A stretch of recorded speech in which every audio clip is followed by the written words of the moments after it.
Hi guys, I'm Sarah with WTI and I have here with me one of my favorites, Victoria's Secret's fragrance mist. This is a love spell, Unwrapped, that I think is such a good purchase. Now what I really love about this particular perfume is that it smells divine. Like, it's so pleasant smelling.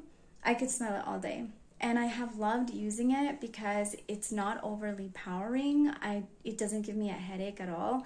And sometimes some really strong perfumes can do that to me personally, but these don't actually. And I love the fact that I don't need too much product either. I literally just use like that, and I'll put it around like this on my neck. And that's all I need. Literally in the morning, I will go out, use that much, and it is long lasting, which I also love. So definitely recommend this one here. It's an amazing smelling perfume, really. I would recommend it to anyone that's thinking of getting a fragrance, and that's my point of view.